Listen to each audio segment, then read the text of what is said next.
Imagine a ruler so feared, so infamous, that his name echoes through history as both a tyrant and an artist. A man who set Rome ablaze, whether in reality or in legend, and played his lyre as the flames devoured the city. A leader whose paranoia knew no bounds, yet whose rule was marked by grandeur and excess. Was he a villain, a misunderstood genius, or something far more complex? This is the story of Emperor Nero. Emperor Nero is one of the most controversial figures in Roman history. Known as an eccentric and ruthless ruler, Nero reigned from 54 to 68 AD. During his rule, he was entangled in scandal, conspiracies, and acts of repression, his legacy shrouded in both horror and intrigue. But was Nero truly a mad tyrant?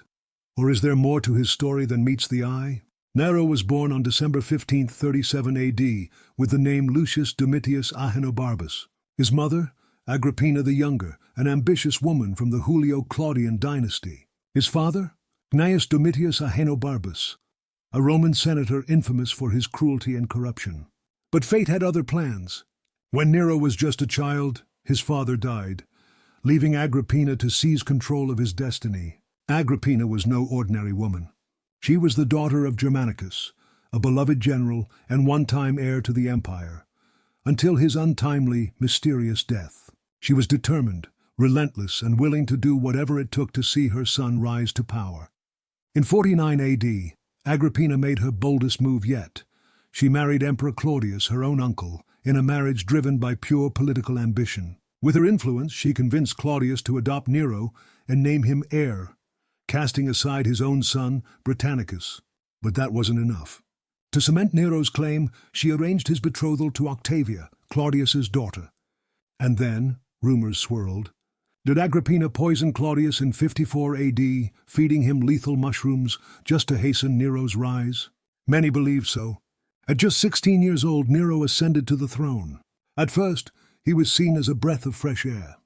Guided by wise mentors like the philosopher Seneca and the Praetorian prefect Burrus, he introduced policies that seemed promising.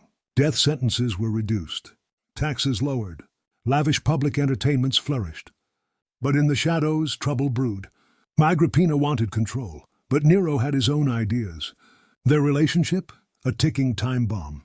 Then came Poppaea Sabina, a woman of ambition and beauty who captured Nero's heart. Agrippina disapproved, and Nero, he had enough.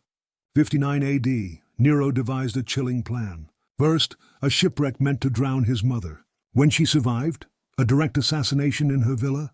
With Agrippina's death, Nero's reign took a dark turn.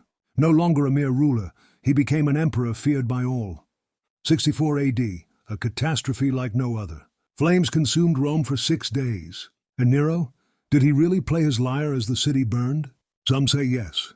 Others argue it was propaganda. But what's undeniable, Nero took advantage of the destruction, rebuilding the city to his liking and constructing his grand palace, the Domus Aurea. To deflect blame, he pointed his finger at an easy target, the Christians, and thus began one of history's most brutal persecutions. Nero's descent into cruelty did not stop with his mother's assassination. The people closest to him, his wives and family, suffered the consequences of his growing paranoia and unchecked power. His first wife, Octavia, was a victim of political maneuvering and jealousy. Despite her noble lineage as the daughter of Emperor Claudius, Nero found her unappealing and sought any excuse to rid himself of her. The moment he fell for the ambitious and cunning Poppaea Sabina, Octavia's fate was sealed. Accused of adultery, a crime she likely never committed, Octavia was exiled to the island of Pandateria, where she was eventually executed. Her head was sent to Poppaea as a grim trophy of her triumph. But even Poppaea was not safe. While as much as Nero adored her, his temper was volatile. According to some reports, in a fit of rage, he kicked the pregnant Poppaea so violently that she died from the injuries.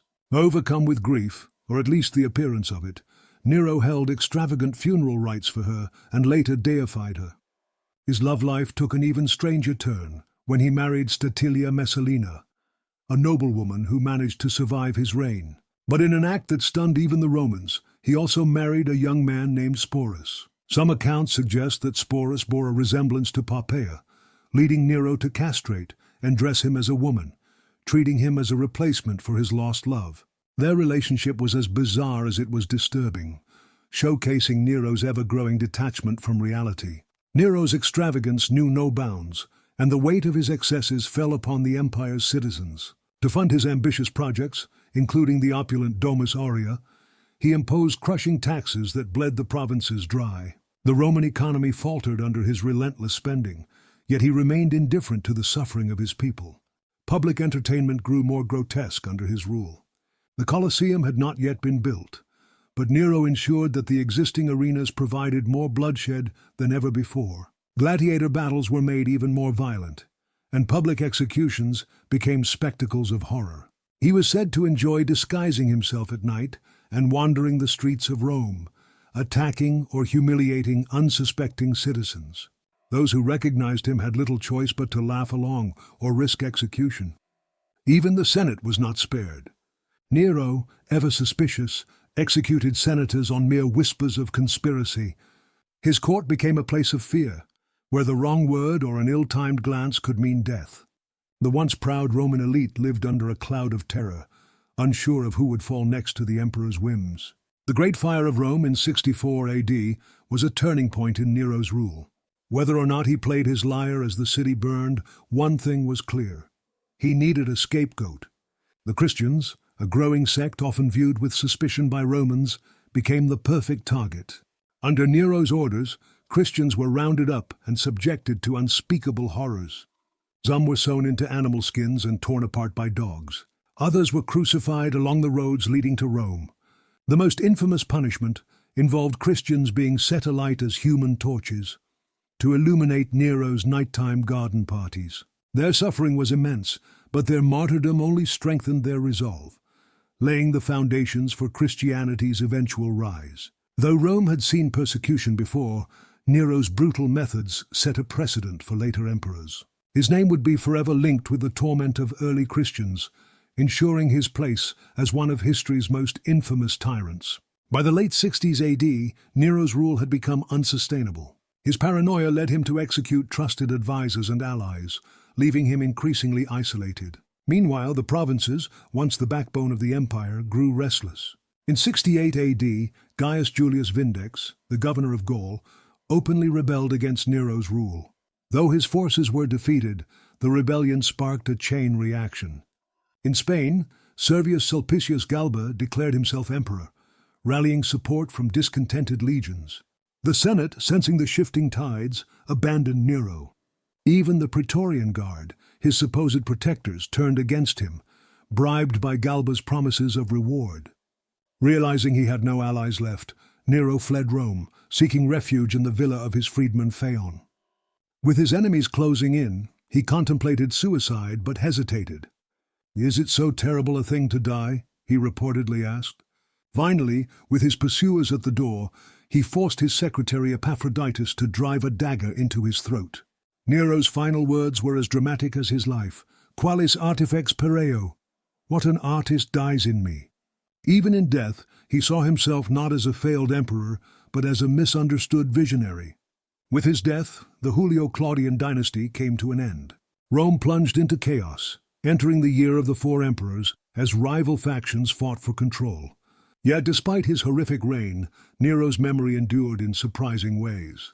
Some in the lower classes mourned him, and rumors spread that he was still alive, waiting to reclaim his throne. Even decades later, imposters emerged, claiming to be Nero reborn. Historians remain divided on Nero's true nature. Was he the ultimate villain, a tyrant who burned Rome and murdered his own people? Or was he a victim of political propaganda, his reputation blackened by enemies seeking to erase his influence? One thing is certain: Nero's story is one of the most fascinating and complex in history. Whether dictator, artist, or monster, his legacy remains immortal.